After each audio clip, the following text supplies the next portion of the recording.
Hello everybody, welcome back to my channel. I'm Ron Phoenix, and today we're going to continue on with some more Phoenix Wright's Eternity Tool Destinies. We just started the Monstrous Turnabout, and now we will get ready to do the trial.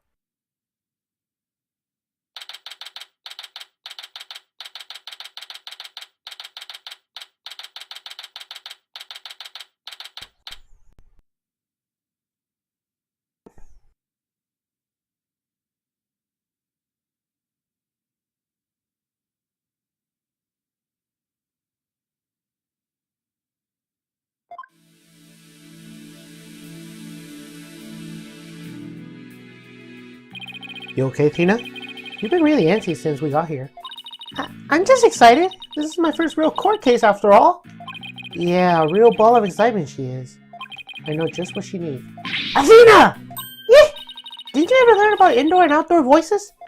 I'm just trying to show you the best way to relieve your pre-trial jitters. They're scaring the daylights out of me? No, I find that shouting "I'm fine" in a loud voice really relieves stress. It's part of my Courts of Steel voice workout and a must before every trial. You want me to shout? Here? That's right. Here. I'll go first and you try. I'm Apollo Justice and I'm fine! Alright, I'm Athena Sykes. And I'm fine! I think that actually worked. I thought it might help. Always works for me. Old friend of mine from junior high and I say that all the time. I see. A proven remedy to claim a soul. I like it. Hey, how about we finish up with a race around the courthouse? The point is to release stress, not get totally exhausted. What's with the rack of you two? Ah, Mr. Wright. Just a little voice workout. Hey, what's with the suit? Oh, this? I was just thinking about getting my attorney's badge back, that's all. That's all? That's huge news! But why now? I have a feeling I'll be needed in the courtroom again sometime soon.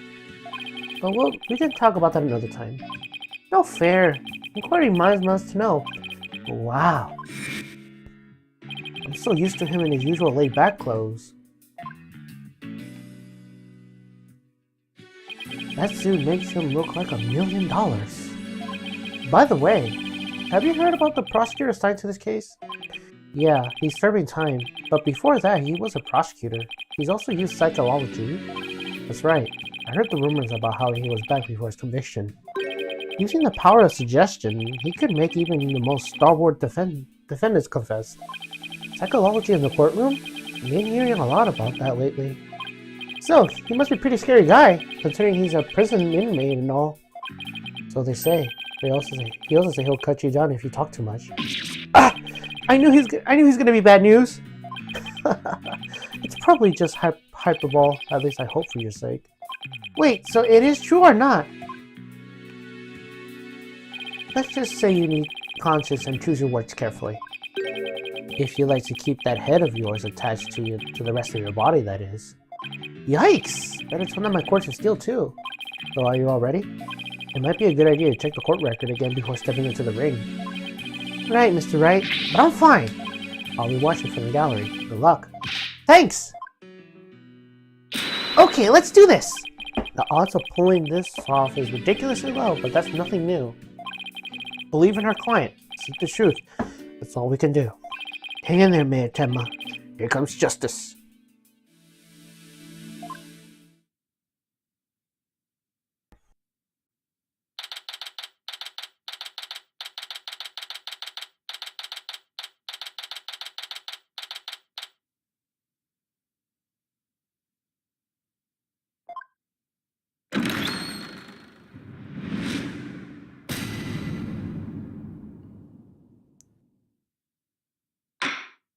Court is now in session for the trial of Tammy and Tenma. Apollo Justice, a defense team leader, is ready, Your Honor! I know that big booming voice anywhere. As chipper as ever, Mr. Justice? But who is this young lady next to you? I'm Athena Sykes, Mr. Justice's junior partner and fresh out of law school. Well now, full of beans too, eh? Excellent. Makes an old man feel young again. Now for the prosecution? It appears the prosecution is not ready yet. Never fear, for I shall explain. It's just a mild principal publication, Your Honor. The prosecutor for this case is being escorted from prison as we speak. Prison? Oh yes, of course. I almost forgot that he is currently serving time.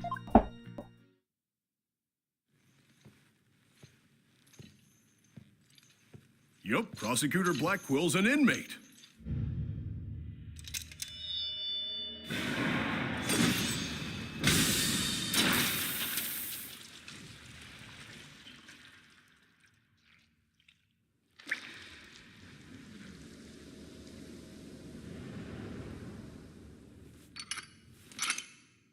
But even a convicted murderer still got a job to do and duties to perform.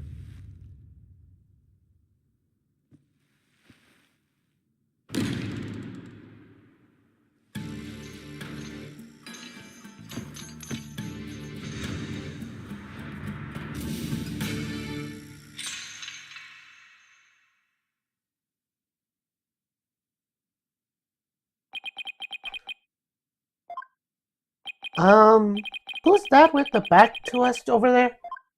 That's him, I'm sure of it. Prosecutor Blackwell. Is the prosecutor ready?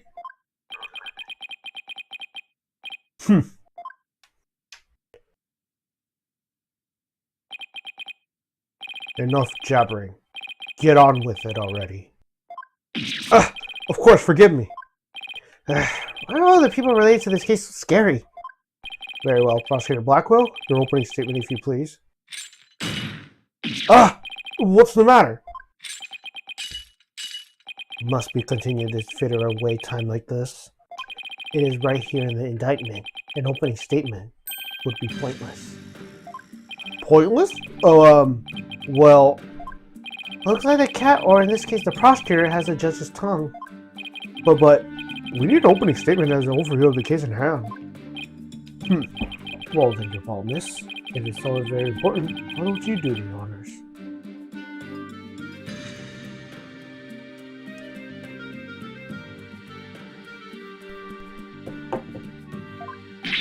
Who, me?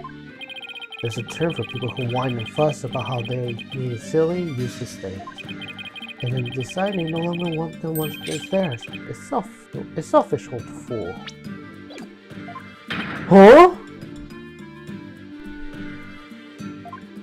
Wait, was that the prosecutor's opening statement?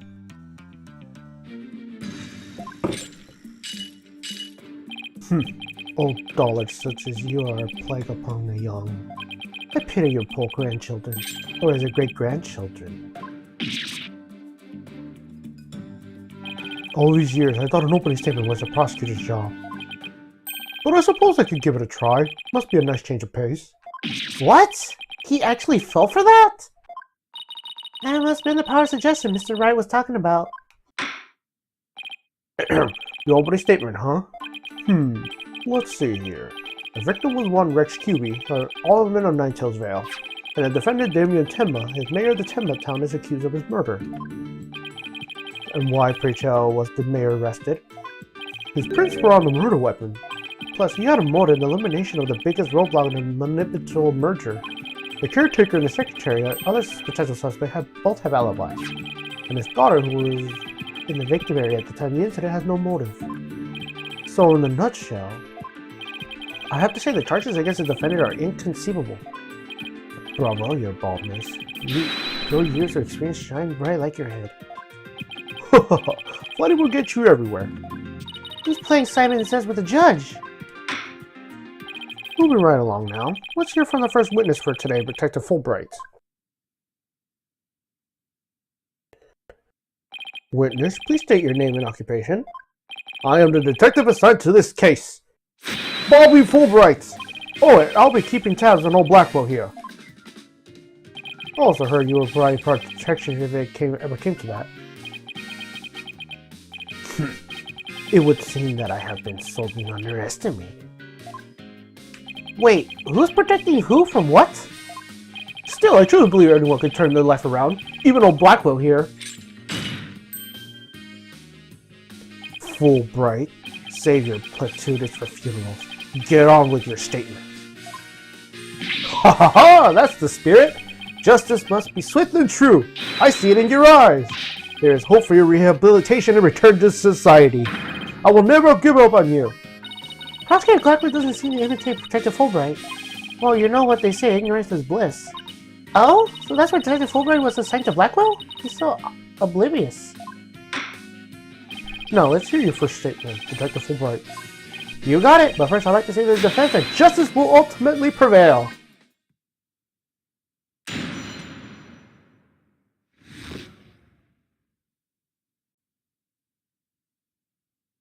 Alderman Yugi was murdered with a spear that was been on the wall. The fingerprints on the defendant, Damien Timber, were found on the murder weapon. At the time, Alderman Yubi was asleep from the drug he willingly ingested. Man Timber attacked his helpless victims, impaling him with like a human ski kebab. Then a sudden pain jolted the victim awake, and he grabbed the statue and struck back. Alderman Yubi had some kind of sleep-inducing drug? That's right. The accused was scared because the alderman was a former pro wrestler, so he slipped him a drug to make sure he'd be out cold and defenseless. Here's the autopsy report to prove it.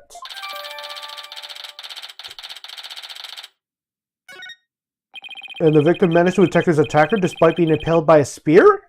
That sounds almost superhuman. Is it even possible? Well, it was a former pro wrestler after all. That spear was probably nothing more than a mosquito bite to him. Objection! Not so fast! Don't try to brush it all up by saying the alderman had been a pro wrestler. Do you really expect us to believe he could fight back after being skewered by a spear?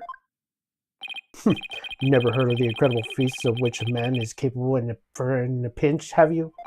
Like the samurai of yours, wrestler can battle through intense pain and sharpen their senses. I used to talk about it with the former wrestler I met in the clink. I don't know. It still sounds a little far-fetched. Does it now? Then perhaps we should test that theory on you with the edge of my blade. I didn't sign up for this! And so your life is spared, for now. Please let those shackles be made of titanium. I don't want to die. Ha! My investigation is as thorough as they are foolproof, and my name isn't Fulbright. I'm about to resign immediately if I remain a false arrest. The accused's prints were on the weapon, and he's the one person without an alibi. Quite decisive evidence. Wouldn't you agree, your baldness? The defendant is sounding guiltier by the minute. He has the judge leaning towards a guilty verdict, and the trial's just barely begun. What's more, a curious rumor about the accused making the rounds. They say he seeks the merge for the purpose of freeing Tematara from his imprisonment. Truth be told, I can think of no more reason to show interest in that backwards bird. Perhaps he's a complete nutter and really does seek to release an imaginary demon. Either way, he is ravishing mad and more than capable of murdering the alderman. That man is a strange one, alright? I heard he went through the blood drive, but instead of donating, he tried to make a withdrawal. Order! There will be no gossiping in my court. Your baldness, please take a gander at those sharp pressed around his cranium. I hear them meant to keep him safe from possession by the demon Tematara. Then again, perhaps he's already under the demon's spell. Behold, the lunatic appear poised at lunge at you at any moment. Yep! The rumors are quite that Tema have no relevance in this case. Besides, those charms on his head, they're just a fashion statement, I think. Come to think of it, such things don't seem relevant to this case, do they? Prosecutor or flavor and dragging our client's reputation through the mud. Oh, what a dreadful, fearsome lass we have here. Oof, thanks for that lifeline, Athena. Careful, Apollo, he has a just dancing in the palm of his hand. Apollo's suggestion is one of the more powerful tools in Cyber Blackhole's arsenal. He's trying to manipulate everyone's impressions to suit his objectives. This guy really is bad news. In any case, it seems that the victim did manage to defend himself despite being impaled. What sort of weapon did he use against his attacker? None other than this statue right here. It appears to be a statue of two strange creatures locked in battle. Two yokai to be exact. One side a nine-tailed fox and the other Tematara. Quite interesting if you think about it. Though this very case is rendered in art.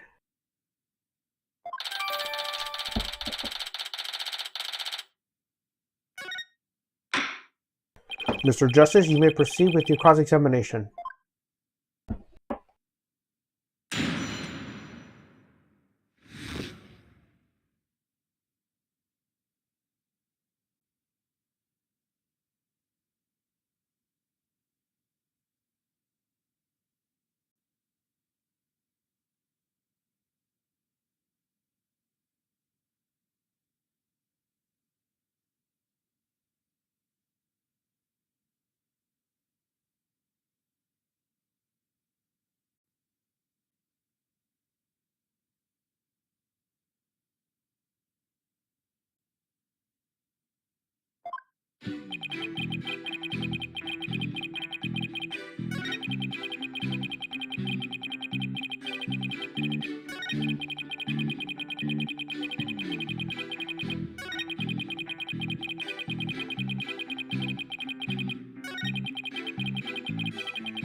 Objection!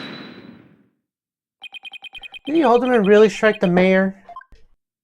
What? Are you questioning my sense of justice? Your so-called justice needs to find itself a pair of legs to stand on. You claim the alderman struck back after the mayor put a spear through him? But the statue he's supposed to use to defend himself creates a major hole in your theory. It would appear that the defense has a counter-argument. Very well. Let's hear what the defense thinks about the detective statue theory. There are no fingerprints of this supposedly crucial piece of evidence. And if you look at the crime scene photo, you'll notice that the alderman isn't wearing gloves. Yes, I believe that is gloveless indeed. If he touched the statue with his bare hands, he should have left some fingerprints. Detective Fulbright, you did take into that account during the investigation, did you? This can't be happening! Did I arrest the wrong man? You did it, Apollo! You knocked Detective Fulbright off his high horse! Well, it's just one point in my favor. What do you suppose clubbed the mayor if it wasn't the alderman? Well, if it wasn't the alderman, that means someone else must have clubbed the mayor. You mean there was a third party there in the Fox Chamber? Exactly, and this could be a big break we've been looking for. There doesn't be a hole in the prosecutor's argument. Prosecutor Guacquil, do you care to respond to the defense's assertion? The least she could do is look at me while being dismissive. Your mind is as dull as the on a home blame Justice Dono. Justice Dono? He's been watching too many samurai flicks. It will take far more than that to cut down Simon Blackwell. A whelp such as you has no hope against my superior swordsmanship. This is a trap, not a sword fight, Prosecutor Blackwell. There's a perfectly good explanation for the lack of prints on that statue. You might recall the blood-stained cloth found at the scene of the crime. Well, it just so happened that the blood was the mayor's. So, what are you getting at? Hone your mind, boy. Why is there blood on that cloth? Solve that riddle and you shall see that the hole you thought you found is but an illusion. Now let's see. How was that cloth used? Was it used? Maybe the alderman wrapped the statue in the cloth. In short, he wasn't touching the statue directly when he used it to strike back to the mayor. Ah! Precisely. Bully for you, boy. Oh, it was nothing. Apollo, don't let him start manipulating you too. You just closed the hole for the prosecution. I did? I did. Right. And the statue wrapped in cloth will leave no fingerprint is as plain as day. But it also proves there are no holes in our theory of the alderman striking back. Whoops.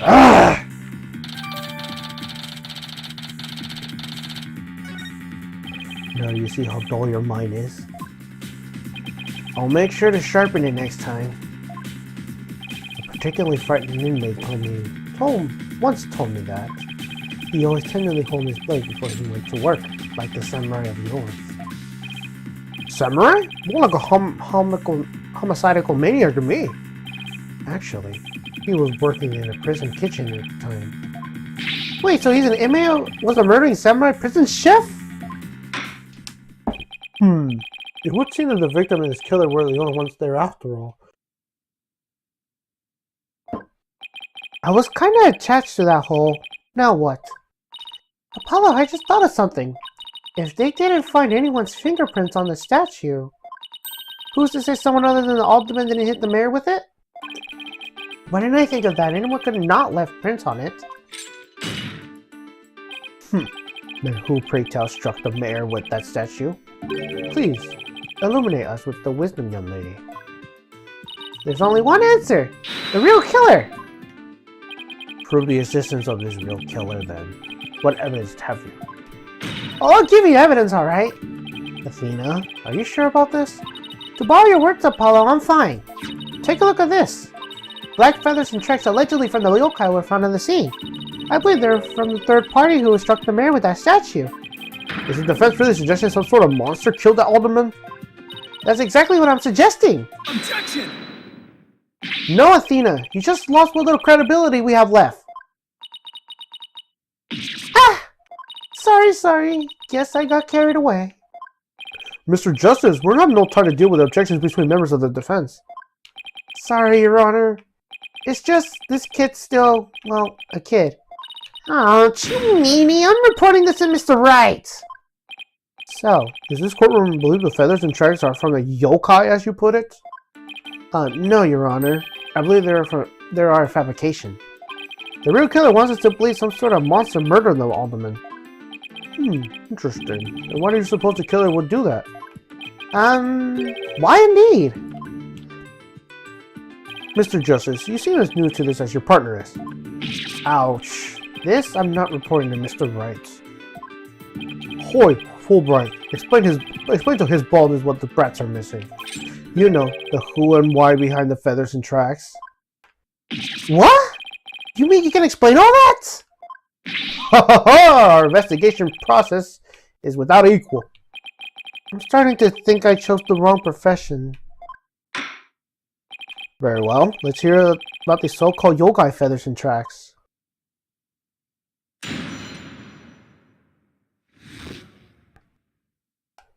This entire case centers on one man's attempt to crush opposition on the multiple merger. Mayor Timmer panicked when the Amazing Nine tells how it abolished the protectors. So he stoked the villagers' fears by fabricating a monster. The strange feathers and tracks he planned to make to look like a yokai was the killer! Those feathers and tracks stoked the villagers' fears? Absolutely, he knew exactly how to prey on their superstitious minds. Those feathers only gave way to the idea that the alderman was slain by a demon. The accused demon Temataro, that is. Tema who? Temataro, the legendary demon locked away in the village's forbidden chamber. From a young age, the villagers were taught to fear the great black-feathered demon, and thus they were blinded to another, more plausible explanation. Hold on for a second. Before we start letting our imaginations run wild, isn't there someone else that could be considered a suspect? Mr. Justice, please explain yourself. On the day of the incident, there was a special event held at QB Manor. As part of the event, there was someone dressed as the likeness of Temataro. Obviously, this person is much more likely suspect than this legendary demon. Objection! Dullard, you are playing right into my killer. You are playing right into the killer's mind games. What? Listen here. The feathers and the tracks were merely red herrings. The villagers believed the murder to be work of the real Temataro. However, the police believe that the person in the Temataro suit is the killer. Ah!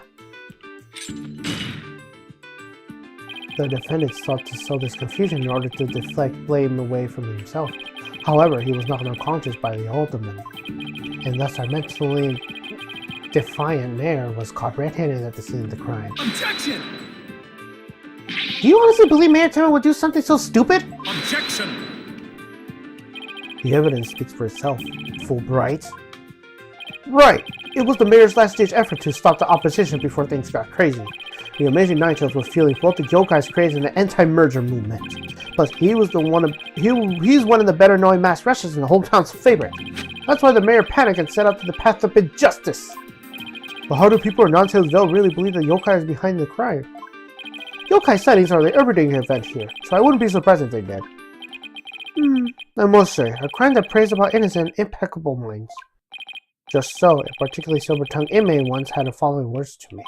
The innocent of heart are the easiest prey. You don't say! Was this inmate a con artist? No. He was framed for the murder of his beloved. I actually felt sorry for the poor chap. Wait, so he wasn't a predator, but rather the prey? Yes, well... Now then, the defense may proceed with their cross-examination.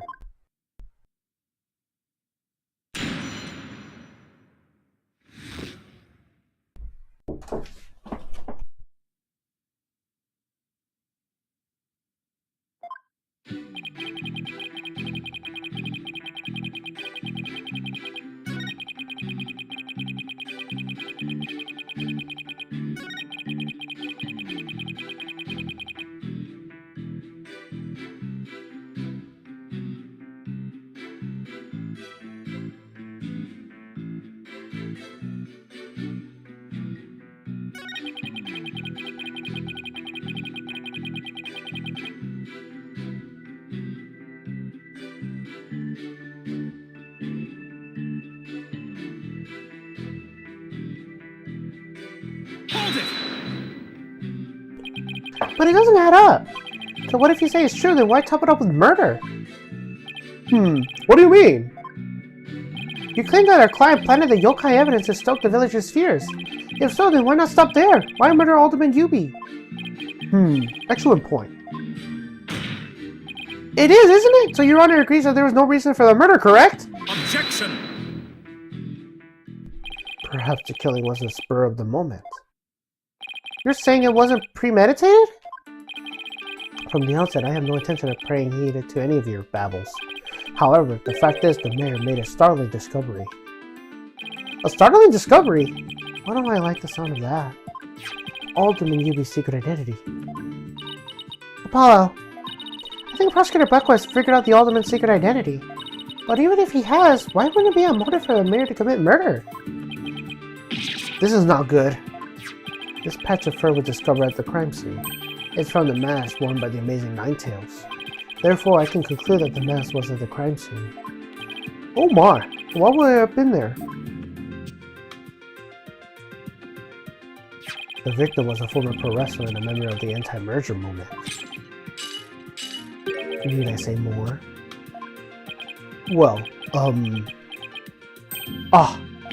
could it really be? Your baldness had an empathy, I see. Our victim, Rick Yubi, was amazing Ninetales, and the mayor's discovery of that fact was his motive for murder.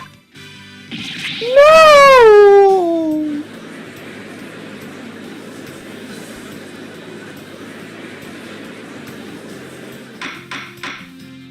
Order! Order! What a shocking development! More clear than crystal clear! What do we do now, Apollo? I didn't think they'd tie the Alderman's secret identity to the mayor's motive for murder. At least we've reached my real point. Why did the Alderman have to forge a secret identity? Does it not please your interest, your baldness? I admit it does. It is odd that he had to create this other persona, just to secretly participate in the anti-merger movement. Very astute to you, your baldness. Right, now take a look at this. If you value your dearest life, you will merge Ninetales Vale with Tenma Town. The Black Manila was probably Alderman Yubi's seek pocket. What? At present, the Alderman's wife is in the hospital, and that letter is clear evidence that Mayor was blackmailing him by threatening her life. Wait, didn't the blackmail letter sent to Mayor Tenma go missing? Right after the Alderman's murder? You think maybe the killer took the letter from the mayor after the murder? And planted it into the Alderman's pocket? It's possible, but we don't have any proof that that's what happened. Talk about being up in the creek without a paddle. Mayor Tenma would have a clean getaway if he left the planning the yokai things. But it was not called by the sudden decision to kill the amazing Ninetales.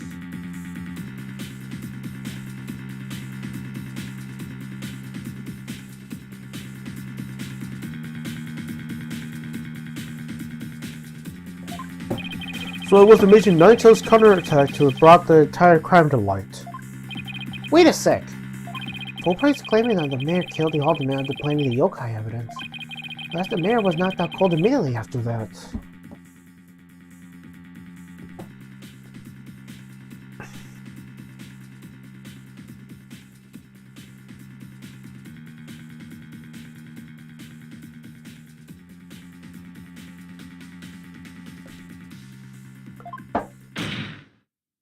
Detective Fulbright, please add to your previous statement to your testimony.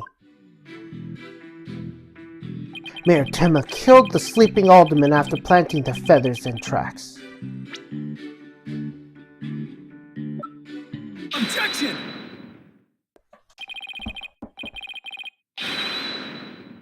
Detective Fulbright, your sense of justice is anything but fair.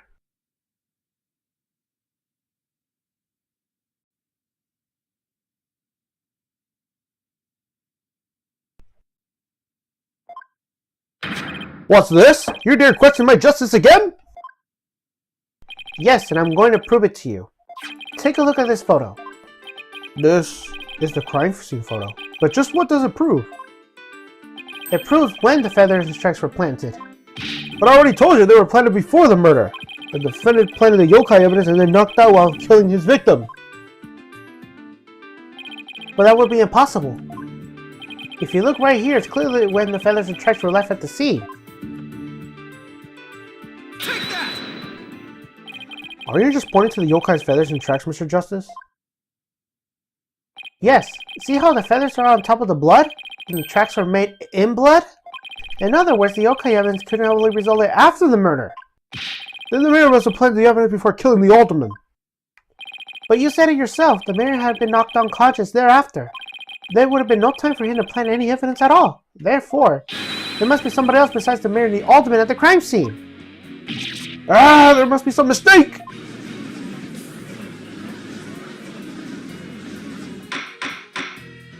Order! Order! Where's your evidence? You can't possibly have any, can you? Evidence? Oh, I have evidence. In fact, I have an eyewitness testimony for you. You do? But how? Was my vaulted sense of justice really just half-baked? He's taking this really hard. Mr. Justice, where's this testimony regarding the third party you claim to have? I have it right here, Your Honor. It's the sword testimony of Mr. Temma's daughter. The witness, Jixi Temma, saw the yokai in the hallway after stumbling upon the scene. It was the demon Temma Taro. He's the source of the feathers and tracks.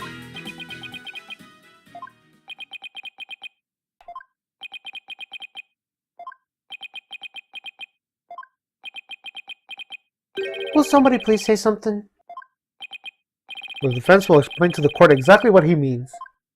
You dare to mock this court of justice itself? You are fit to bear your name, boy! Your baldness. It appears our defense attorney here is deliberate from exhaustion. Apollo, think of something quick before you're held in contempt of court! What do you think I'm trying to do? Before you decide whether I should step down, please, hear me out. Very well, Mr. Justice, I'm all ears, but you had better explain yourself well. What was this yokai you were talking about? It's all in the statement here. Jixi Temma asserted that she saw Temma Taro. After she discovered the crime scene and called the police, she came around the corner of the hall. It was right here.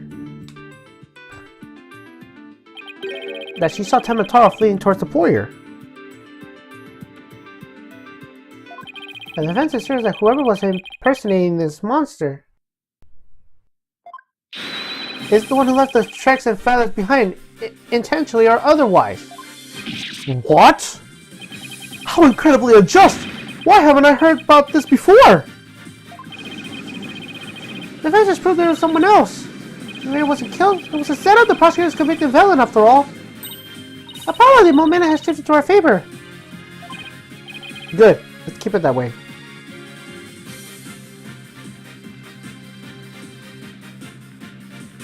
Objection!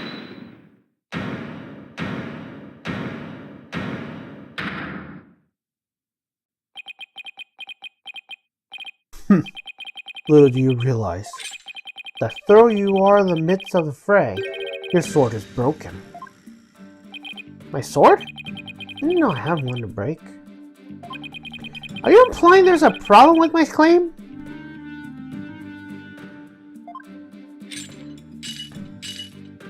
Consider this. If the yokai impersonator had indeed fled towards the foyer, a fool in that fop would have seen him.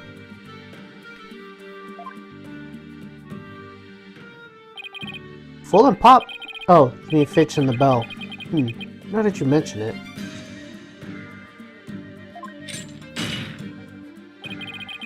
Both Phineas Filch and Floret LaBelle were at the foyer at the time.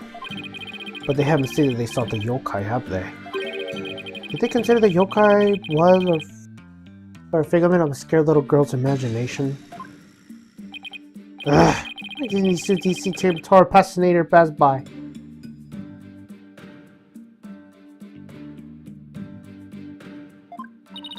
Why don't we ask them themselves? I was just about to say that myself. No, really, I was. The defense would like to call Mr. Phineas Filch, the caretaker of the QB man, to the stand. I just know he must have seen something. I suppose we can ignore the fact that the little girl believes she saw a monster. I trust you have no objection to Mr. Justice's request, Prosecutor Blackwell. I understand that Mr. Filch is enjoying a nap out the lobby. I knew that Tanuki was a rare find. But when they captured him, I didn't think he'd end up a witness. Do with him as you will. Did he just say captured? No, wait. I don't want to know. Very well then. Bailiff, please go wake Mr. Filch and escort him to the witness stand.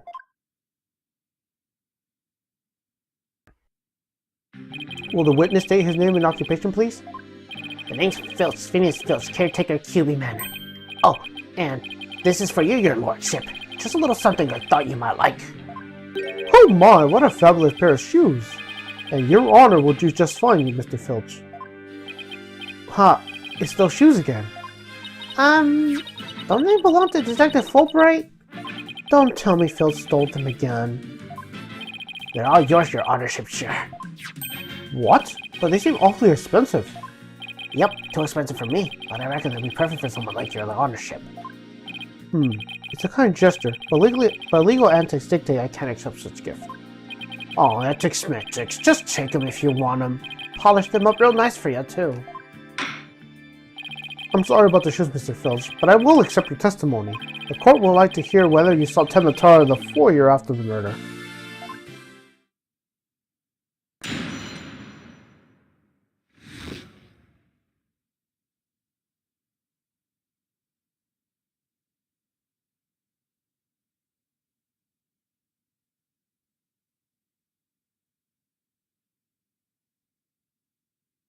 At the time of the murder, I was on guard duty at the foyer, just like Mr. QB asked. I was making sure no one, fair, foul, fishy, or otherwise, could get into our guests. Also, my office kept a good watch when the murder happened after 3 p.m. I didn't see nothing of the ordinary, no siree! The yokai you keep traveling on was about but a phantom of a little girl's dreams. So, you're telling this court you never saw anyone dressed up like Temataro? Yep, was guarding the whole time. That's the truth, the holy truth, and nothing but the truth. But Temataro? I don't believe in yokai mumble jumble, do ya? I certainly don't. My bracelet. It's... Something the matter, Apollo? My bracelet keeps squeezing my arm. Really? So you think Mr. Tanuki, Filch has been lying to us? I wouldn't rule that out. Now, if I could just zero in on the tell, some sort of nervous habit. Ah! What in the... What's a hawk doing in here?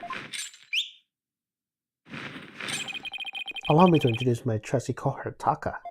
He seems to have taken quite a liking of the courtroom, made him his little home, in fact.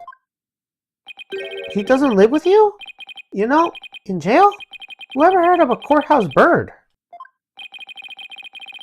Taka simply loathed trickery and fraud.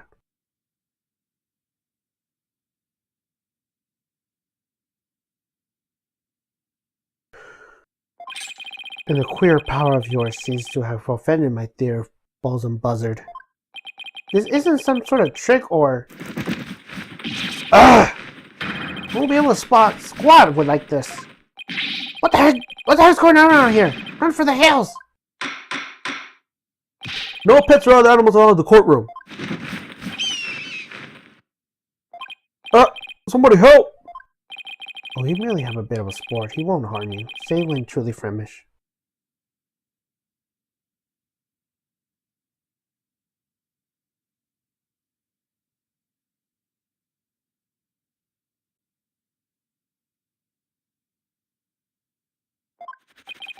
In that case, Prosecutor Blackwell, you will ensure the feathered friend is properly fed.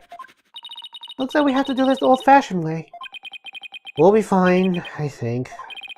If there's someone dressed as Temotaro there, Fitch should have seen him. We just have to put our faith in Jinxie's statement for now. Mr. Justice, please proceed your cross-examination.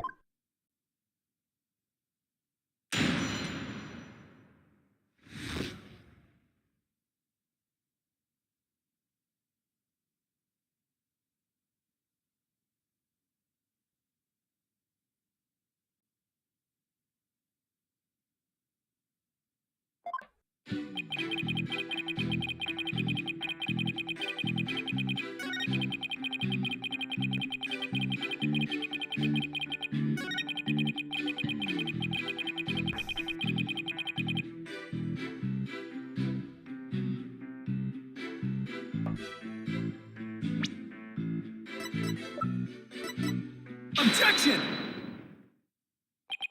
Don't lie to the court like that, Mr. Filch. Hey, it ain't right to bushwhack a fellow like that. Unfortunately for you, I have evidence that proves you're lying. If you look at this TV listing here, you'll see that at the time of the crime, there was a pro wrestling match scheduled. Something you'll never miss. Ugh! I didn't watch that one! No siree, I was doing my job like I was supposed to! This guy doesn't know when to give up. Mr. Filch, someone even circled the match. It was you, right? Yips! Not only that, you even told me you watched it. You said, and I quote, "It was a complete disaster." Ugh. So, do you admit of sucking off? You can't trick me with your Rudy Poo lawyer talk. I'm one of the professional types too. I can doubly duty watching TV and lawyer at the same time. The one thing Filch can claim to be is a professional thief. Mr. Justice.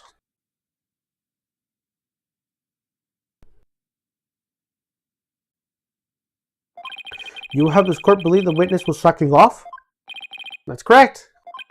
He claims to have been watching TV and the foyer at the same time. But that's nothing but a full-faced lie. Bald, you say? I'm not the one who's lying. Perhaps you met the witness, Mr. Justice? If that's the case, let's see what evidence you can offer. You claim Mr. Filch was lying to watch TV and the foyer simultaneously? Now prove it.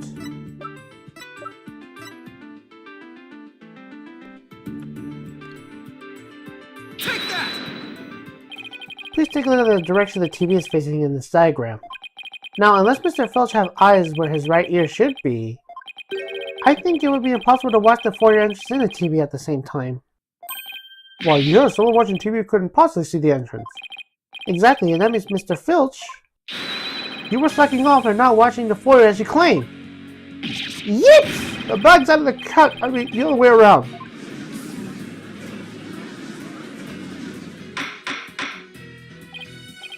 Order! Order! Order! Well, Mr. Justice, is Mr. Filch's less than stellar work ethic relevant to this case? It's very relevant because while he was sucking off watching TV, there really could have been a Temotaro impersonator in the foyer. Objection! What now? Granted, this Tanuki had lost his duties, but he still had a foyer entrance covered. What are you talking about? This. I'm not a mind reader. Ah! Odd dish sense. His eyes may have been slacking up, but his ears were still hard at work. Right, Tanuki? They were? I mean, yes, they were. But you already admitted to slacking off. Now you're saying you weren't? My eyes might be lazy, but my ears weren't. I wouldn't hurt anyone in the foyer.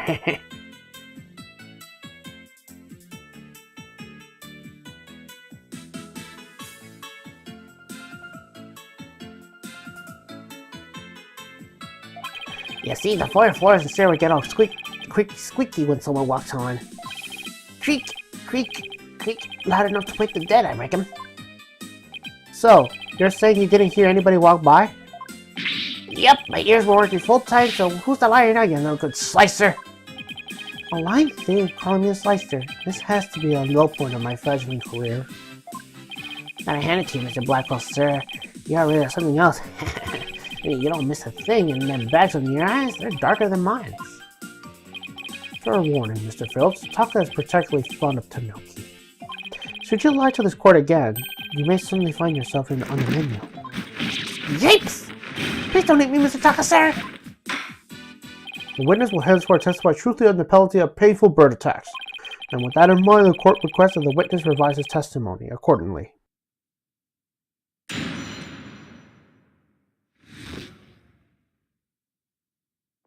It's true, I was watching a pro wrestling match on the office TV. My eyes might have been sucking up, but my ears, they were working overtime. The floor there was all squeaky, like no way I would have missed someone walking by. But you see, there weren't no Tematol in the foyer. Superstition is a religion of feeble minds. Understand? A simple, rational explanation is best. Forget yokai demons and such. You must see common sense, for lacking that, our entire world would be but upside down. Since a competent prosecutor was totally unsigned the end times for the legal world. And besides, there are any yokai roaming about, I'd nab them and sell them in the zoo. Wonder whether Jinxie is seeing things. That seems to be the general consensus, but I'm sticking to my guns. If we can't prove the Temataro, the mayor will be convicted. Then we better hope my guns fire bullets, not BBs. The defense may cross-examine the witness.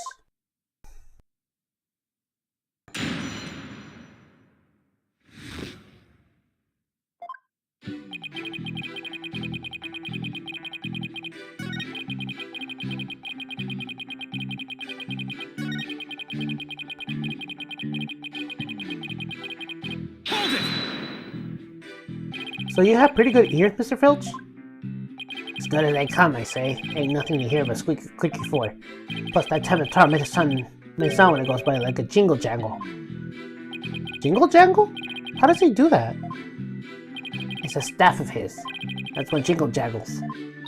What are you talking about, Apollo? Beats me, but I guess Temataro has a staff that makes noise. I'm not thinking about it. Didn't Jinxie mention something like that too? She said she saw Temataro holding a staff-like object that makes a jangly sound. I guess that's the source of this noise then. Well, Mr. Justice, Mr. Phil says Temataro jingle jangles. Would you consider it a vital information? Extremely vital. I request that it be added to the testimony.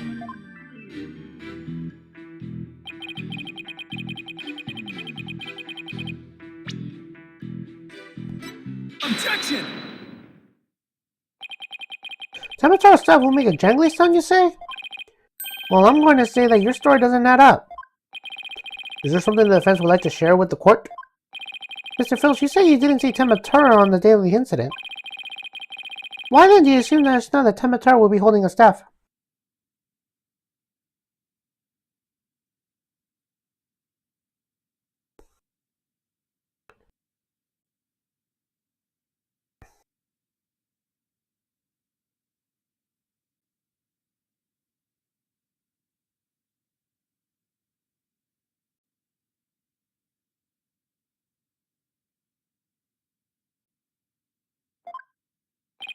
Huh? You see, the Temataro Jinxie saw held the staff in his hand. But you tried to sound as like you did. It's kind of a jangly sound. Yeah, so he was holding the staff. What's your point? Objection! The point is that Temataro doesn't use the staff. Not normally. What are you talking about? You see, this is the only known document depicting Temataro. Is there a staff in that picture, Mr. Filch? You're right. There's no staff. Not even a cane or a walking stick. Ah! So the question is, why does the witness think Tamataro uses the stuff? I believe the answer will overturn the prosecution's case on the most basic level. Well now, this is getting interesting.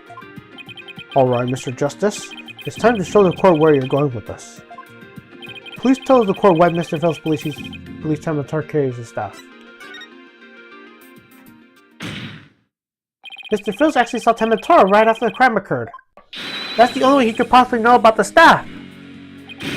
Busted again! Bloody hell, you diplomatless little... Yes, how's that feel, Black Quill? Not so fun when you're on the receiving end of the blade, isn't it? Admit it, Mr. Filch. You did see Tamataro that day, didn't you? Well? I'm begging you. Please don't make me say it. But clearly you did see Tamataro. Stop stalling and testify to that fact. No can do. No way, no how. You ain't getting no idea how terrified he can be. He? Mr. Phelps still won't admit to seeing Tamataro, even though everyone knows he did. The question now is why? Mr. Phelps is scared to death. Is that why he can't admit the truth? Come to think of it. They say you must not gaze upon Tamataro, but in the event that you do look, and then tell anyone what you saw, Tamataro will claim your soul. Jinxie wouldn't admit to seeing Tamataro after hearing about the village superstitions. She said that if you told anyone that she'd seen Tamataro, he'd claim her soul. Wait, you think Filch believes that too? So Mr. Big Time City Slicker lawyer has heard about him? The more village superstitions? Will the defense please explain what the witness is talking about? People in Ninetales Vale believe some pretty strange things. And superstitions may be the reason the witness here can't admit the truth. The truth that he really did see Tamataro. Darn straight, that's why. It's all right here. Ignoring the superstition will cost you your soul? See? That's why us folks in Ninetales Vale can't talk about seeing Tamataro. That clears up one mystery. The killer took advantage of the superstitions by wearing the Tamataro costume. They knew that the one way no one could talk about him, so he was never existed. The defense holds that the Tamataro impersonator is the true killer. What? Objection! Superstitions, you say? What kind of fool would actually believe such rubbish? And would that using some silly fairy tale could be so easily expose the culprits? You need to come up with a more rational common sense explanation than that. Objection! Your common sense seems awfully narrow-minded to me, Prosecutor Blackwell. Objection! Try living in my world in narrow cells, mortal dangers, and dark, sleepless nights. There is no lack of superstition to clean, but few of those who actually believe in them. Objection! Well, the village superstitions are real enough for the people at Ninetales Vale. A life or death situation, superstition might even make you a believer.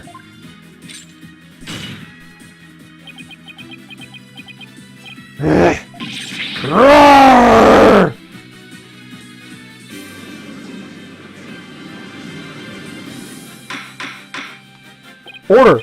Order, I say! You're full of a tanuki. 2 times now your lives have cost me. Sorry, I promise not to do it again. Talk on my fine feathered friend. Have at him! Yips! He's gonna eat me alive! Head for the hills! Ah! He took off. Bailiff! What are you waiting for? After him with your fastest men!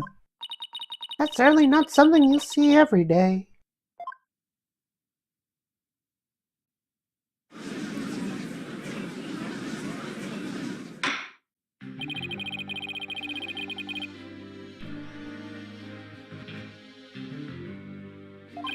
The third-party disguise of the yokai Tamataro was at the scene.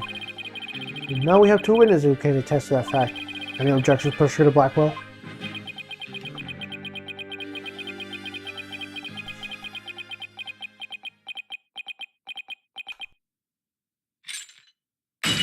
Uh-oh. Uh-oh! What? Huh? Oh!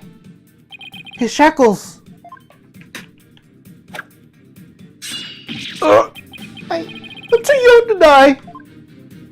Justice Dono, long has it been since I have been forced to draw my blade.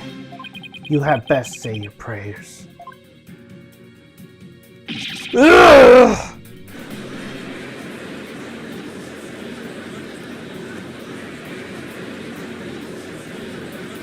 Oh man.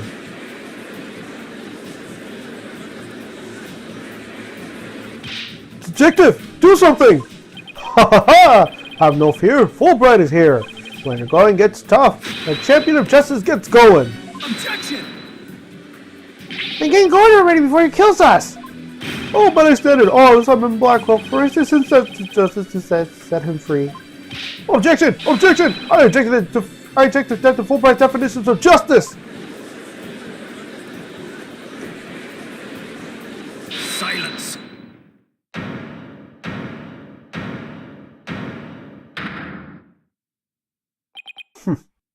I'm not in the habit of cutting down unarmed cowards. Oh, well, in that case, Prosecutor Blackwell, can I ask you to, you know... I think the judge forgot he's in charge here. So, Justice Dono's assertion is this. Tenma Taro is the real killer, not Mayor Tenma. According to him, there was a yokai at the scene of the crime. Right! And that yokai, or rather whoever was impersonating him, killed Alderman Yubi. Silence! Ah! Care to explain why Chinxi, being the first to discover the murder, did not see the alleged killer yokai there in the Fox Chamber? What? He's right. She said nothing about Tenma Taro being in the Fox Chamber. Let me enlighten you. That little scamp heard the dying scream right there before she opened the chamber door. And your point is... Upon opening the door, she found a freshly skinned victim, the alderman. And the homicidal maniac who had killed him, the mayor. No, there must be someone just like Tenma... Ah! Then, why does the little scamp claim not to have seen a yokai in the Fox Chamber? Considering that her father is accused of murder, surely she would have mentioned any third party that hadn't been in the room. I don't understand. Why didn't she see Tenma Taro inside the Fox Chamber? There is but one way to find out. Ask Chinxi Tenma whether she saw you kill a yokai at the scene of the crime. Uh-oh. The final battle draws nigh. Only one of us will leave here alive. Long has my blade thirsted for blood. At long last it shall be Satan's. Wait, this is still a trial, right? Show me what you can truly capable of. Justice Dono.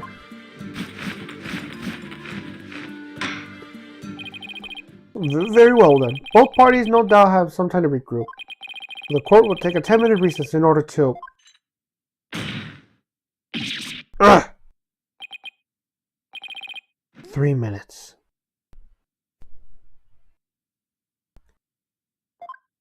I'm sorry, but a 3-minute recess? Just so. Plenty of time to your destination to intent is the loo. The loo? You mean the bathroom? Sheesh. At least include enough time to wash our hands. See that you take no more than 3 minutes. All latecomers will be punished. Yes, sir. I hereby declare a 3-minute recess before the battle begins. I declare Prosecutor Blackwood the winner of this round, as Simon says. This bode well for us if the prosecutor is running the show, does it?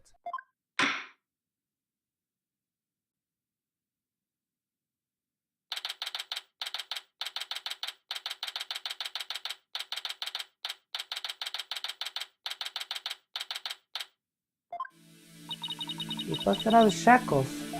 Yeah, but what is it all about? Guess they don't make shackles like they used to. Better be careful, Apollo. You really brought out the samurai in him. Especially after you proved there was a Tenma Taro impersonator at the manor. He's with that guy in the whole samurai act anyways. Such fine swordsmanship. That is no mere act. Mr. Justice, it's high time I challenge this jailhouse prosecutor to a duel. No, wait, let's save the duel after we prove your innocence. I suppose you could wait till later. Does anyone remember we're conducting a trial here? Athena, I'm gonna go wash up. Remember back us, Apollo, don't be late.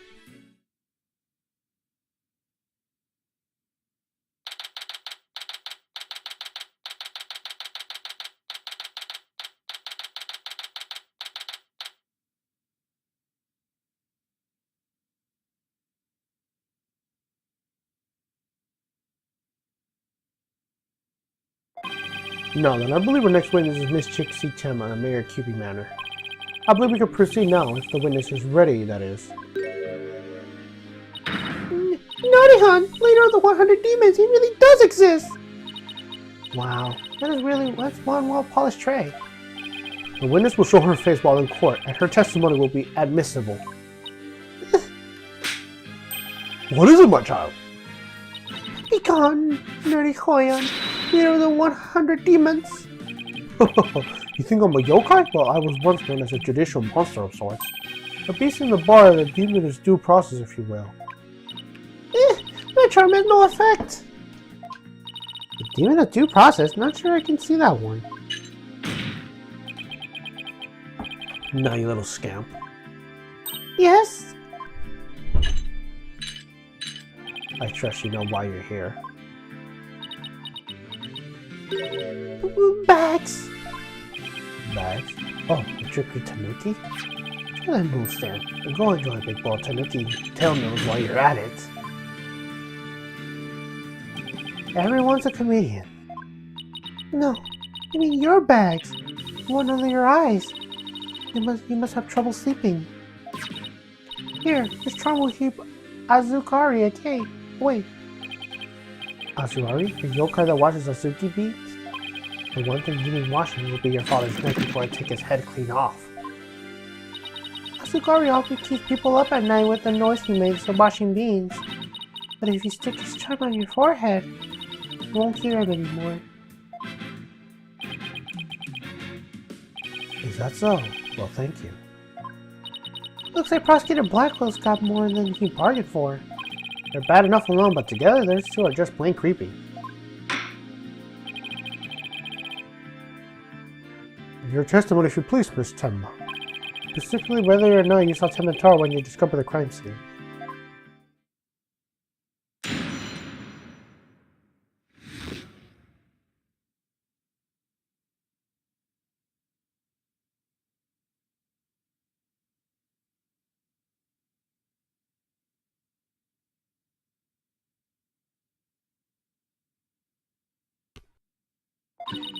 Did I see Tementar in the fog chamber? Well, when I opened the door, I saw, yes, now I remember, yokai, right there in that room. So there was a yokai at the scene of the crime? Lots and lots of them. Wait, more than one yokai? Did Tementar happen to be among them? I don't know. I just don't know. All I know is that room is swimming in yokai. Kasha, Nurkari, Sakatesha, they're all there. Well, this is an unexpected turn of events. We've gone from no yokai to a flood of them. This is ludicrous. You would have this court listen to this delusional little scamp's testimony. Ugh.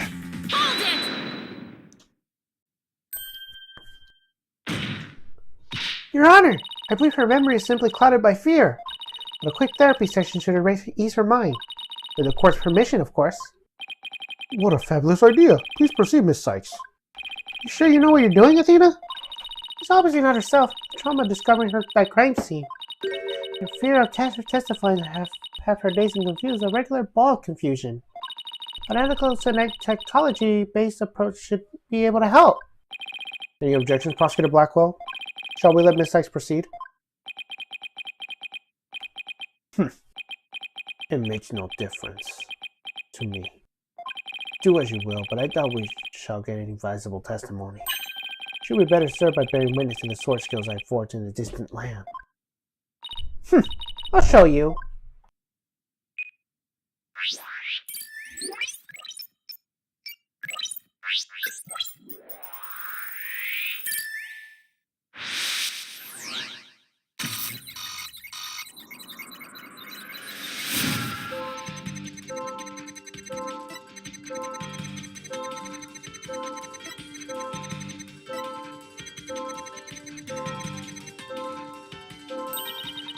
found something.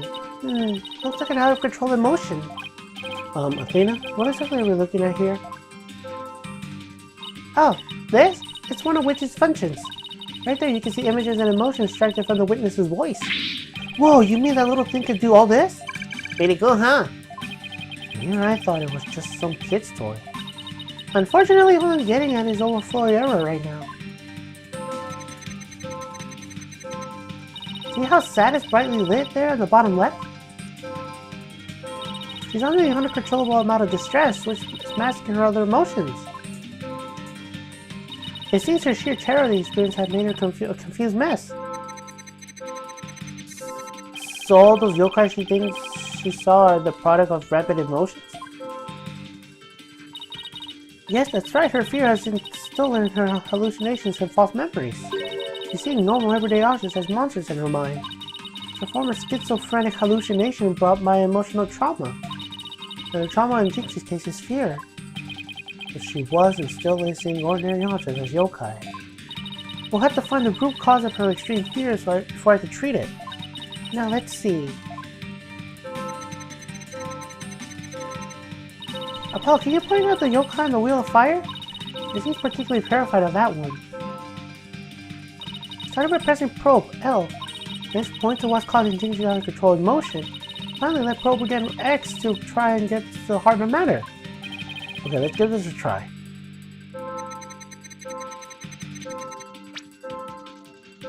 Got it! Jinxie, what is the name of that yokai on the Wheel of Fire? That's Akasha. That's the yokai that steals the bodies of the recently deceased. Bet it came to steal the Aldermans. It's almost creepy how well that fits the actual situation. Exactly. It's a form of hallucination where the patient can't see things for what they are. There must be something in that scene to cry that she's mistaking it for Akasha. Apollo, you need to point out what she thought of the yokai of the Wheel of Fire. I think I know the answer now. Jinxie, that wasn't Akasha you saw. Could you have possibly mistaken it for Akasha? Take that! The like fixture? This one right here. It has a flame design and it's up there on the ceiling. There was never a yokai on the Wheel of Fire. Akasha you saw is just a light texture.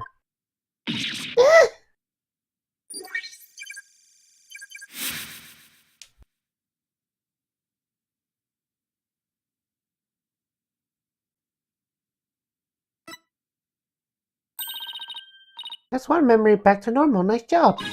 Now that you got a hang of it, it should be a shit to point out the rest. Jinxie, what about this white wall-like monster?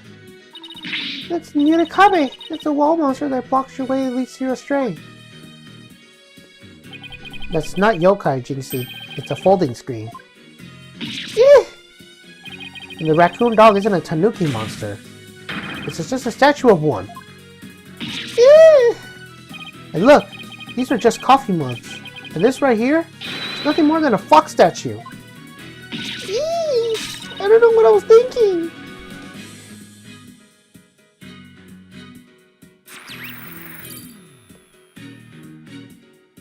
You did it, Apollo. Her extreme fear is under control now. It was all just my eyes playing tricks on me. It wasn't a yokai after all. See? A clear-cut statement. That's the power of my psychology and your intuition, Apollo. And just like we thought, there's never any yokai in the Fox Chamber.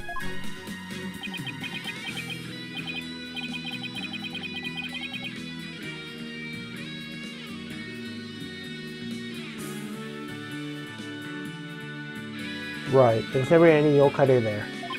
So the defense is asserting that the exact opposite of the original assertion?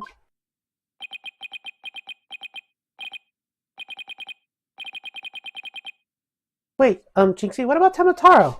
There wasn't anyone there dressed up as Tamataro or any other yokai either. I remember it clearly now. You're gotta be joking!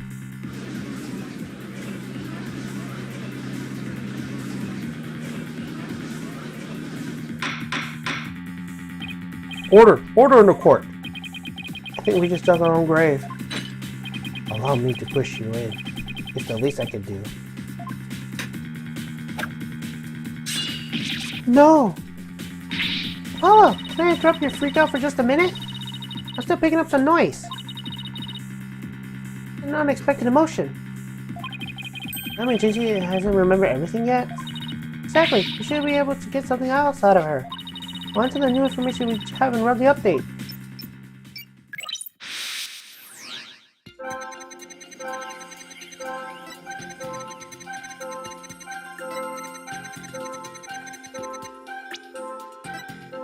Got it! The amount of fear you felt is rather low despite your legs having given up from fight. Could something have lessened your fear? Actually, I did experience a sudden burst of encouragement on that one. You did? Where did it come from? Let me think. Oh, it was Mama. I suddenly felt that she was there with me. Okay, I'll enter suddenly burst of courage. Now let's see. Ah, look!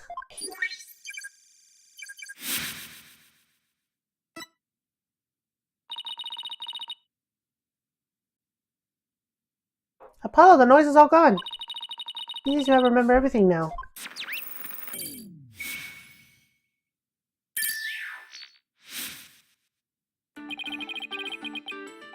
Sudden burst of courage. Now where could that have come from?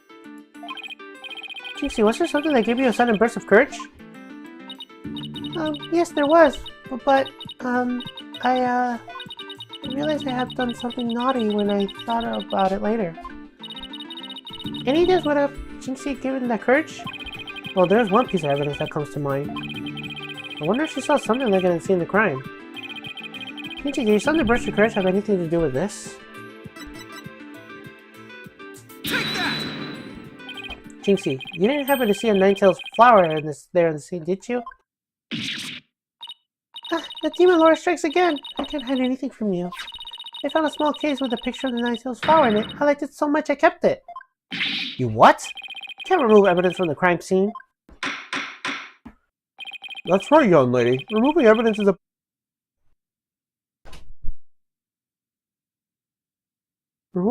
big no-no. No. The witness will produce said evidence in this instant. Sorry. It does seem some sort of case. Oh, look, something slid out. It appears to be a key. Might I have a look, your baldness?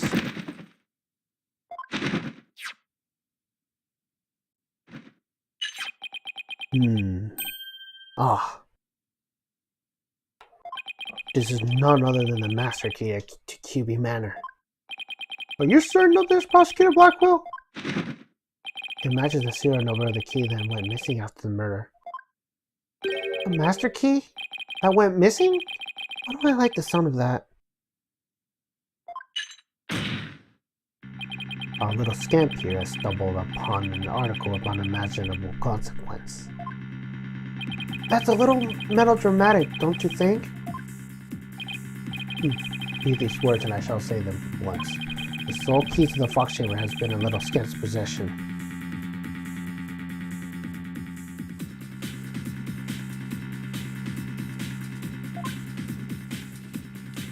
Ergo, she was the sole person who could use it before, during, or after the murder. This leaves the master key as the only other key that could have opened the chamber. But this master key was found in the room that had been locked by this girl. And your point is, until Jinxie and Tenma opened the Fox Chamber with their key, the room had been locked tight from the outside world, and there was no one else in there save the victim and his killer. I trust you have figured it out by yourself by now. The killer known as the Mayor Tenma himself could have been honorably inconceivable. No!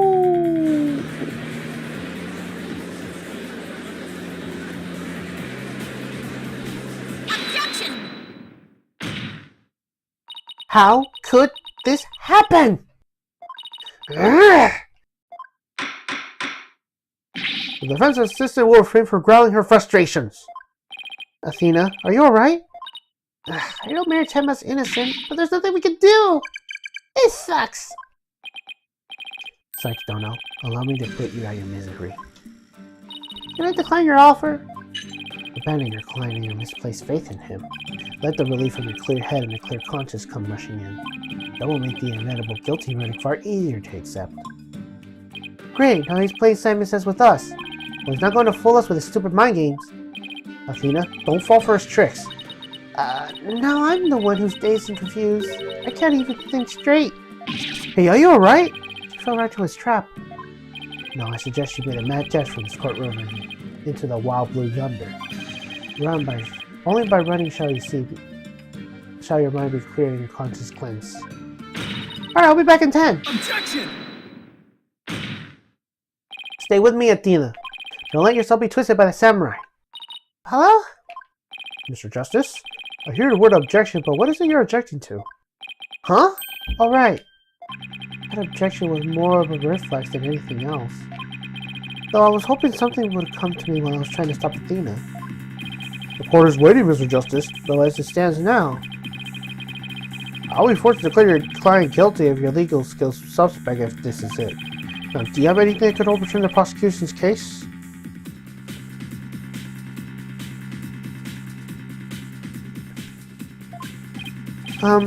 Well, actually, I do. I'm Apollo Justice, and I'm fine. Apollo, do you have something more than your quartz of steel, don't you? Not really, but we'll be fine. But I got absolutely nothing. But that's never stopped me before. I have to explain how the real killer could have escaped that locked room. Because it's all over if I don't. Apollo, this calls for a new approach. Try to think outside the box. Or in this case, inside the box. And what a doozy that locked room is, too. Well, Mr. Justice, do you have anything that could counter the prosecution's argument? You bet I do. The real killer must have escaped from the locked room one way or another. Big concession shall injure a taste of my blade, Justice Dono. Time to do or die, literally. The defense will now explain how this will be possible to escape the locked room. You sure about this, Apollo? Can you really explain what happened? Well, fine. We just need to think this whole escaping of the locked room thing all over from the beginning. So, let's see. If the killer had escaped, how can they have done so? Choices are pretty limited. The room has a window, but it doesn't open wide enough for anyone to get through, and there's a steer cliff outside. As for the air vents, it's up too high and there's nothing you can stand on to reach it. And needless to say, the forbidden chamber wouldn't open no matter what we did. So that's out. Yeah, that's why we gotta keep the solution simple, like they say, simple is best. We need to rule out all the absolute impossible escape routes. Then whatever's left might lead us to how the box chamber was compromised. Your Honor, the defense proposes the killer skip through here. Take that! The hallway door? Well, yes, I suppose that would be the only way out. It would appear you've already forgotten. The only available key until Jixie Tema came on the scene was within that locked room. How would one exit the fox chamber and unlocked it without a key? I should have seen this coming. Remember, Apollo, keep it simple. Simple, right. I could understand if the killer had exited the room with the key, but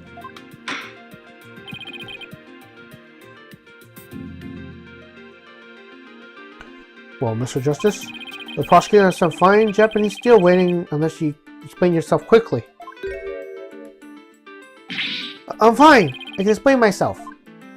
The reason the fox chamber hallway door was locked was because... What if the room was locked from the outside? In other words, the killer took the key through the hallway door and then locked it. Youch! Consider this. A master key was found inside the tightly locked fox chamber. Any assertion that the key was removed in that room is a blatant contradiction, in fact. Exiting the room before locking the door would require taking the key outside. But the key was found inside the room, which does seem like a contradiction. If only we could explain both. Like how the key would be inside the room and be used to lock the door from the outside. Let's see if the defense can respond to this before Prosecutor Blackwood draws his sword. How would the master key be at the crime scene despite the room being locked tight?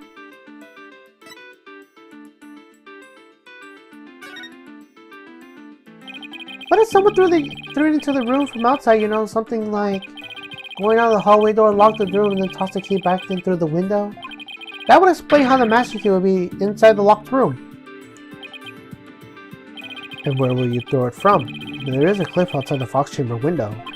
Throwing the key in from there would be an impossibility. Oh, right. Ah!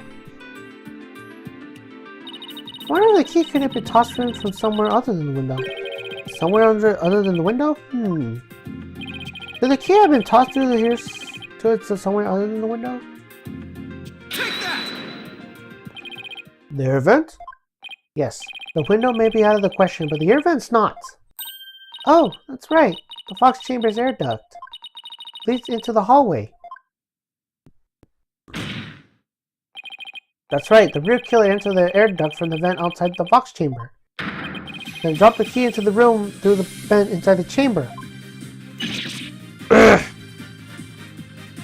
It's preposterous.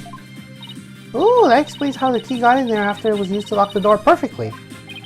Mr. Justice, I'm afraid I'm a bit confused. Don't worry.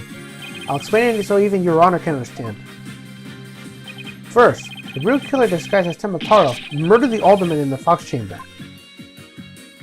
Then they fled in the room through the hallway door and locked it. Next, they entered the air duct from the vent outside the hallway.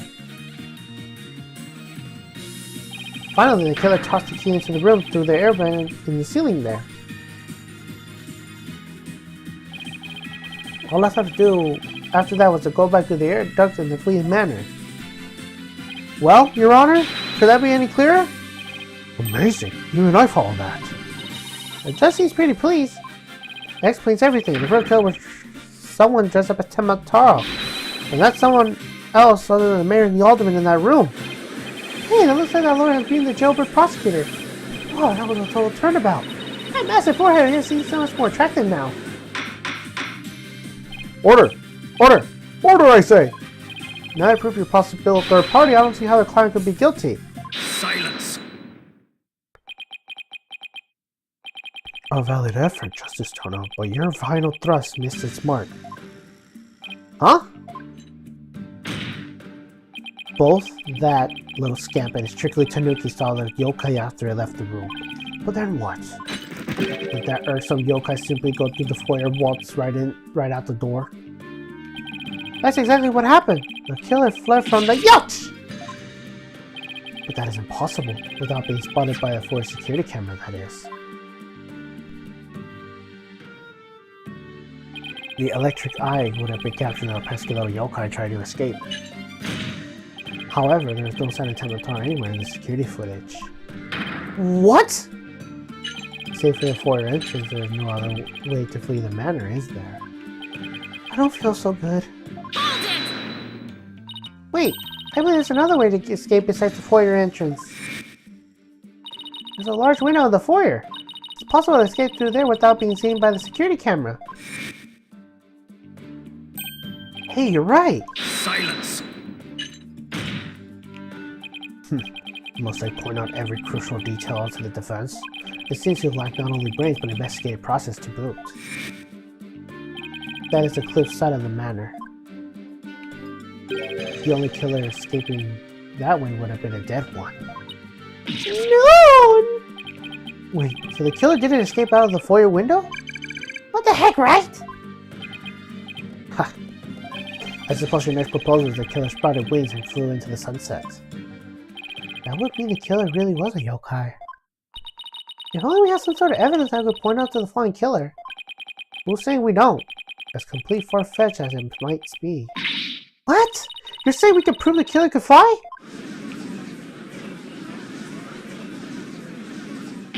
Whoa, I thought I was the one with cords of steel. Oh, I can't wait to hear this. Your Honor? What evidence do you have that the killer flew away? Take that! Take a look at this special edition paper. Temotaro, real or flat of fancy? What does this article prove, Mr. Justice? This photo of the article was taken shortly after the murder. Maybe the yokai in that photo is the killer shortly after they fled out the window? Mr. Justice, you're not seriously suggesting. Oh, I'm serious. I mean, it all adds up. The killer disguised as Temotaro flew away. You know, by some way or another. Silence! It is your brain that has flown the coop. That image is not but trick photography in some form of artifacture. Okay, then how about the Temotaro fingerprints Mr. Filch saw? It just vanished into thin air?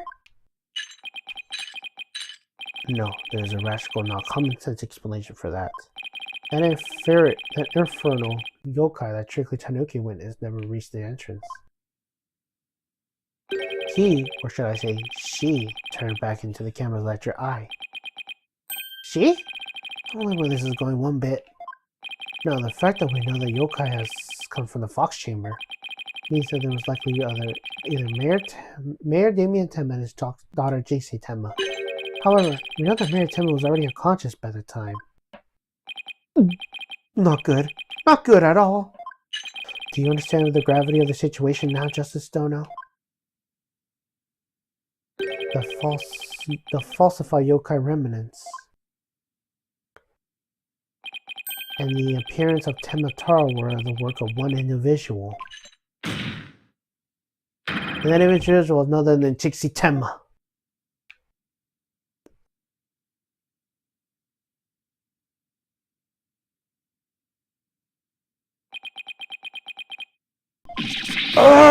No!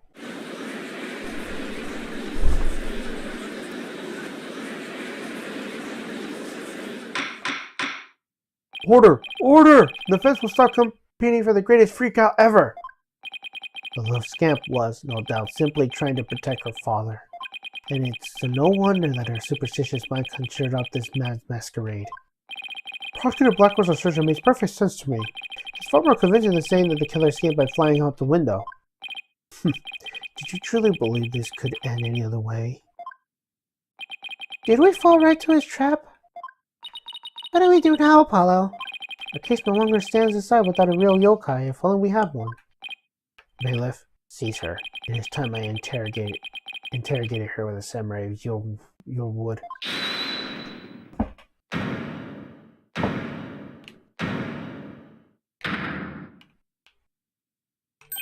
Mayor Tenma? This farce is over. How does it feel seeing your own daughter accused of a cover-up most foul? Temotaro's true identity is... Now, Mr. Mayor, it would be futile at this point to claim you were a yokai. After all, you have been knocked out cold by a blow to the skull.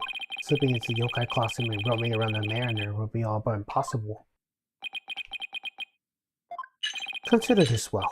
As it stands, your daughter will be arrested for obstruction of justice. And you will but if you confess, the prosecutor will be willing to overlook her little yokai farce. Confess? The defense intends to confess?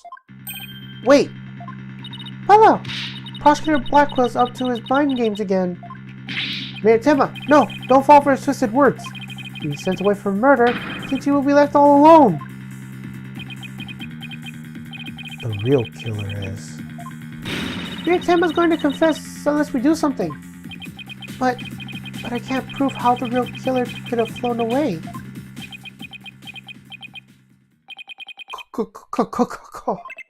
Look upon me in despair, for ripe it is time for my return. Uh-oh. Should I watch what I wish for?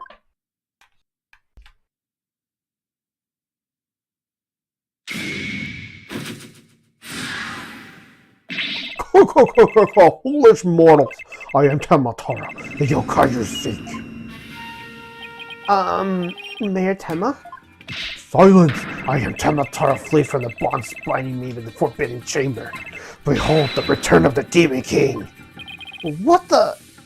Demon King? Well then, I think it's time for me to... take a vacation!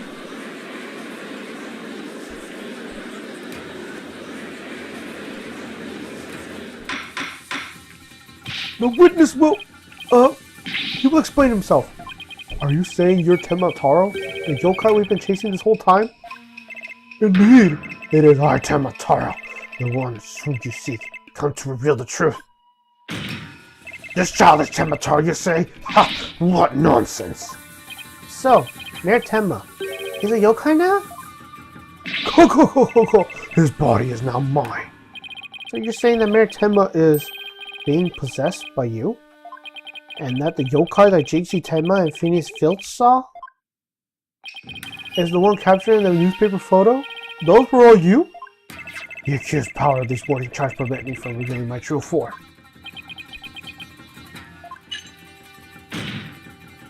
Your baldness. Can this not be interpreted as a admission of guilt? Well, a confession of a yokai would be quite unprecedented. Be that as it may, the defense case is being overturned. Huh? What? You claim the yokai little scam saw was some third party or true killer? The one who escaped from the locked fox chamber? But it was the accused all along? Ugh!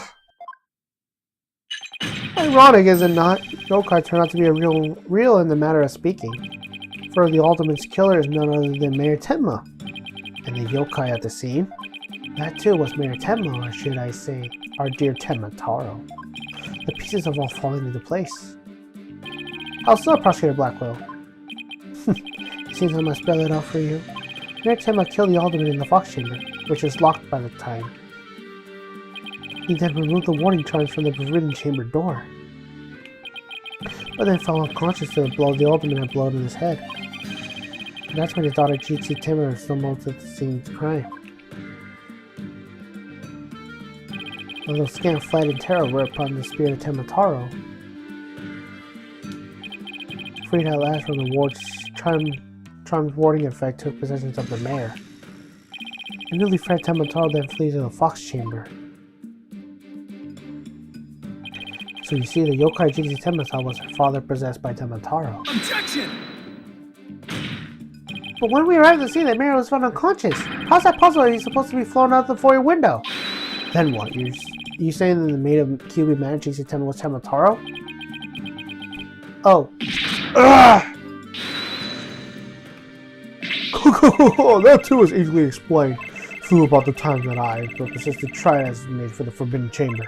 But alas, exhaustion took me unaware of the Fox Chamber. I knew no more. It would seem that the pieces are still in place. Is Blackwell up to his tricks again? I don't know what to say. Is the defendant a real life? The rumor about Mayor Tenma is true. I know yokai are real. You mean he literally did kill the alderman just so he could release Temataro? Order! Now he's got everyone in the courtroom believing in yokai. It's time his ass on steroids. He wants us to convict our client any way he can, even if it means blaming the yokai. The probable ducks are on the row. You should now have no qualms about finding the accused guilty, your baldness. This is one of the most bizarre cases in my entire career. Otherworldly, in fact. Can yokai even be prosecuted under the legal system? Objection! Mayor Tenma is just pretending to be Temataro to protect his daughter. Plus, I already proven a third party could have escaped from the locked room. A verdict at this point will be premature. Since both sides have raised valid points, I have no choice but to... Silence! This is a dark age of law where defense attorneys are not to be trusted. This is but a ploy to gain time for them to fabricate evidence. How will I sleep tonight? Knowing you will not let the sun rise on the mayor's day of reckoning justice, Dono. Objection! I won't fabricate any evidence. Silence! Then prove it by joining me. A night in the clink will ensure you will not stumble in temptation. How would I just promise not to succumb to anything? We have both evidence and a confession. The killer is this yokai before us. It is beyond dispute. The guilty verdict is all but... What's wrong with him? Prosecutor Blackwell, we had enough of your hijinks. The foundation of justice is fair play. You are in a serious violation in that. What in the devil was that? Fool Wright, have you tampered with my shackles in some manner? It seems you found that quite shocking. It's my special jolt of justice device, each press is a shocking reminder to behave. You shall pay for this. I send your Blackwell Valve too. Your Honor, you need not fear now. I believe Prosecutor Blackwell will remain on his best behavior. A bit late with that resurgence, aren't we, Detective? Well, if that's in that case, this concludes today's deliberations. Prosecution and the defense will use this opportunity to further their investigations. This court is adjourned.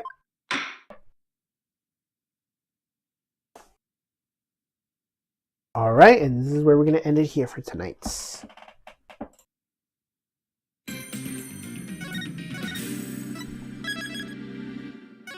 And with that, that will be it. Thank you guys for watching. I'll see you guys on the next one. Bye.